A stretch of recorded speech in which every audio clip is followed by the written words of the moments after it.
So last week, I had a lot of fun making a video on my favorite Nintendo Switch exclusives. It was a positive, uplifting experience. Then, yesterday, I finished a video on the two most disappointing Switch exclusives. I had to be rather negative in that one, so today I would like to bring things back to a positive note. Yes, I'm going to talk about my favorite non-exclusive games that are available on the Nintendo Switch. Once again, this list is only about games that I've played, so sorry if some of your favorites aren't included. If you have any to recommend though, please do let me know in the comments. I have a lot of hidden gems that I'll be talking about here, as well as games you've probably heard of, or even played yourself. Before we buckle up and have some fun discussing these works of art, I should give a quick disclaimer as someone brought to my attention that The Legend of Zelda Breath of the Wild is not a Switch exclusive. I totally forgot that because it launched with the Switch and effectively killed the Wii U version from being much acknowledged at all. As such, I included it in my Nintendo Switch exclusives video, and so it will not be included in this list. That being said, I have way more games to talk about in this list anyways, so let's get started. Number 15 is Cube 2. I played the first Cube back on Wii U and absolutely loved it. The Cube series are puzzle platformers that use gimmicks with cubes differently.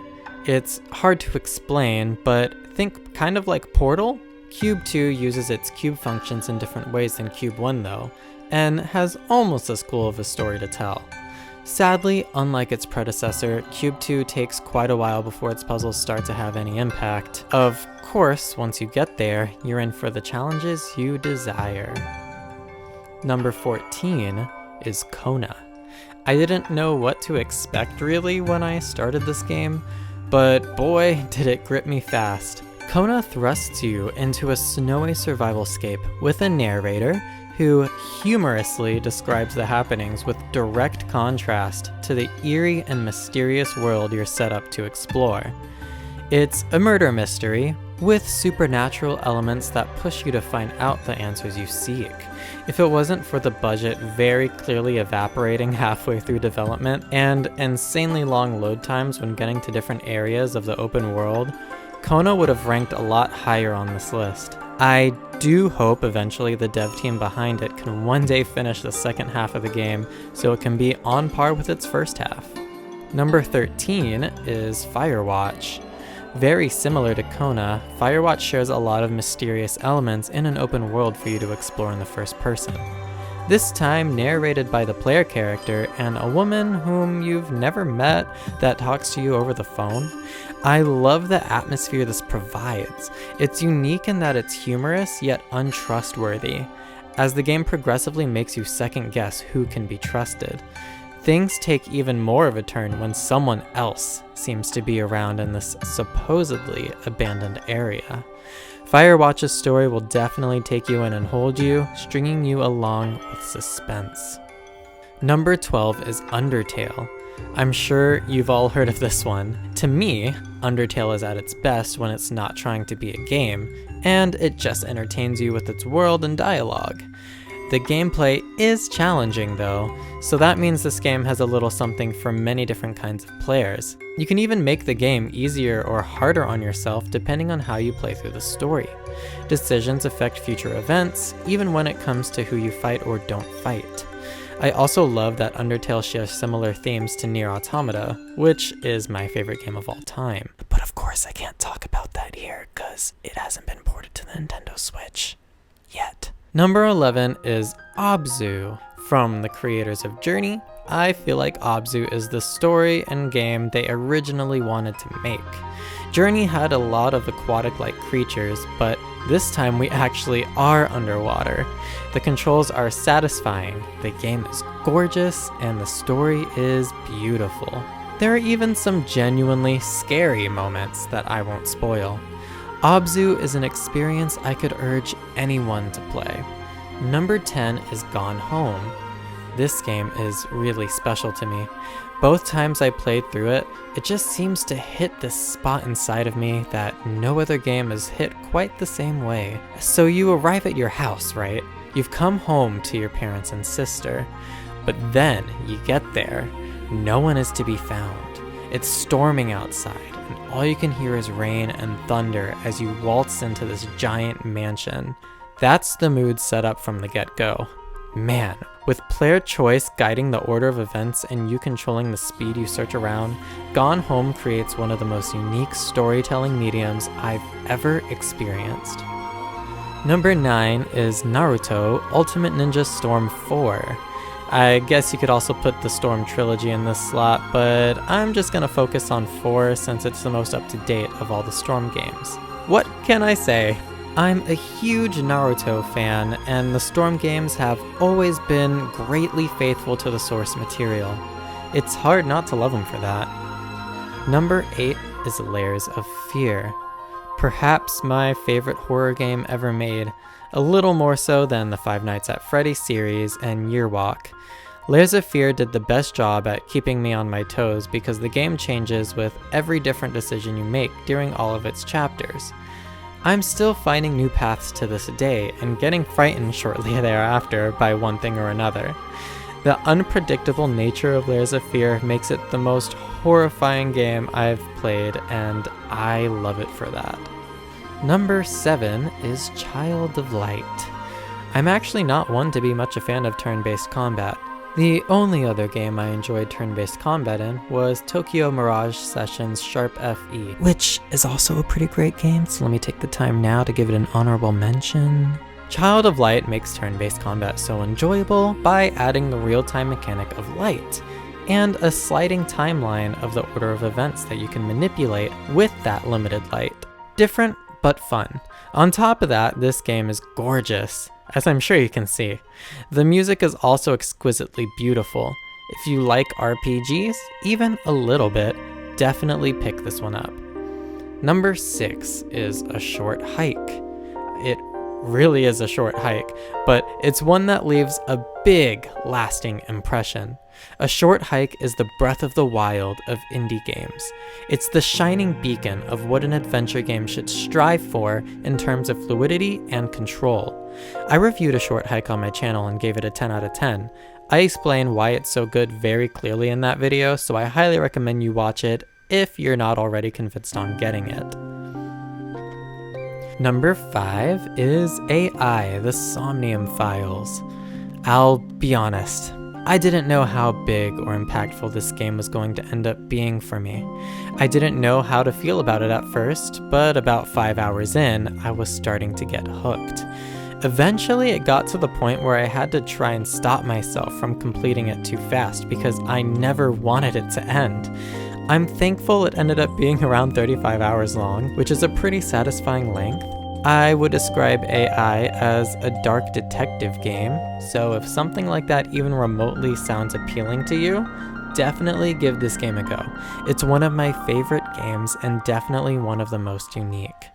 Number 4, Yuppie Psycho. I stumbled upon this game by sheer luck, but I'm oh so glad that I did.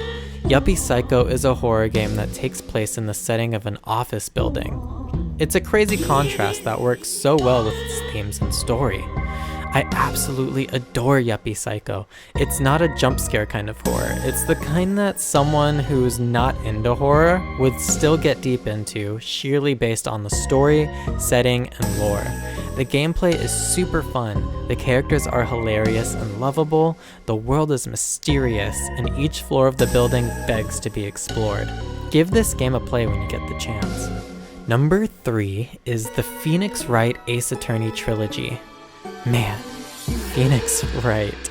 This was 90 hours of my life well spent. The Switch collection was my first time playing these gems, and these games left their mark on me big time. The characters, the cases, the courtroom, the music, the clever dialogue. This trilogy, as a whole, is a masterpiece in my eyes. If you love visual novels, story-driven games, or investigative games, don't miss out on these classics. They're beloved for a reason, and they paved the taste in my mouth that allowed me to dive into aforementioned titles such as AI, the Somnium Files.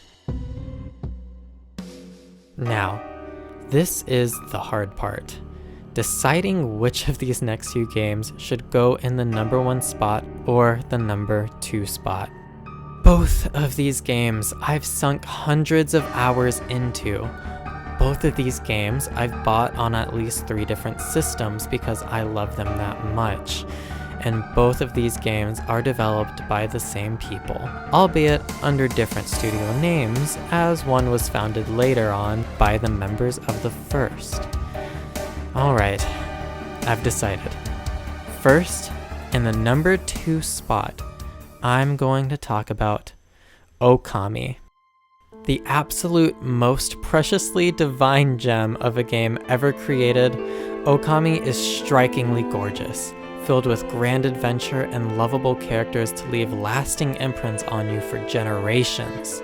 Literally, I have Amaterasu tattooed on my chest. Many of you know this as that game with the white wolf.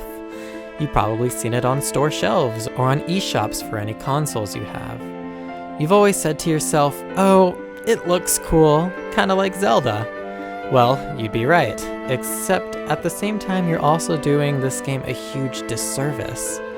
Okami is like Zelda, but it's more defined. Okami marks its identity with an art style and gameplay mechanic that sets it apart from anything else. Not only does Okami have its standard controls that function closely to a 3D Zelda adventure, but the world is a painting canvas, and you, as the player, have the power to, at any moment, paint on it with an ink brush. You can draw things to life like bombs, or you can draw symbols to bring the elements down on enemies, or to solve environmental puzzles. There's never been anything quite like this in any other adventure game. It's completely specific to Okami, and it's so much fun. It makes you feel powerful, like you have this secret knowledge no one else in this game world knows. You're literally playing as a goddess, and you, as the player, are playing God. That's the best I can describe the whole experience. On the Switch, this mechanic is especially versatile, as on top of standard analog controls, you can choose to use motion controls or even draw on the Switch screen itself. This is hands down the best version of Okami there is, and, well, Okami is a masterpiece. I implore everyone to play it, and if you have a Nintendo Switch, definitely get it on that.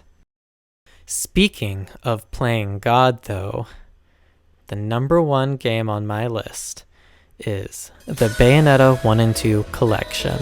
Leaving Okami behind, Clover Studios separated from Capcom and renamed themselves Platinum Games. Here is where they would go on to create their new masterpiece series that eventually became the face of their company, Bayonetta. On the Nintendo Switch, Bayonetta 1 and 2 come together for the price of 1, so I'm referring to both games as a whole being the Bayonetta 1 and 2 collection. 2 masterclasses in the action genre, full of endless hours of fun in both, packed together. This is the best deal on the Nintendo Switch by a long shot, the second of which being Okami, since it's criminally underpriced at $20. When I say these games are endlessly replayable, I mean it. They're purposely designed to make you come back and always try and better your scores and chapters by being more stylish and more brutal than the last time you played. Speaking of which, style and brutality is what these games are all about.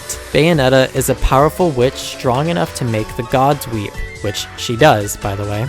When she fights angels, she could theoretically destroy them quickly in one blow, but she chooses to toy with them, and that's where the combat comes in. You'll feel the power, fluidity, and flair from her movements as you wield her in battle. It's a treat to behold, and has to be felt to really be believed. Much like Okami, you feel like you're playing God, but this time, it's by the way you choose to disembody your enemies. With many different weapons to change up your kills, accessories to change the game's mechanics for different playstyles, and different unlockable techniques to take the angels apart in even more outrageous ways, it takes a long time to tire from Bayonetta's combat. If you ever tire from it at all, that is. I particularly prefer the combat in the first game, but I also love and appreciate the increased fluidity and polish the second game has to offer. It's truly up to your style. Even her outfits, if you so please. Although, I recommend your first playthroughs to be in her default clothing, or else you'll miss out on some added flair in some scenes. The Bayonetta 1 and 2 collection on the Nintendo Switch is an unforgettable experience at an insanely generous price that you shouldn't miss out on if you love action or adventure games. And they're my favorite non-exclusives on the Nintendo Switch that I find myself coming back to over and over and over again. But don't forget to tell me what your favorite Switch games are too. Recommendations are also really appreciated. If you enjoyed your time here, then continue to chill out on my channel. I have plenty of great videos for you to watch, so do subscribe and click on another to keep going. Until next time though, peace out.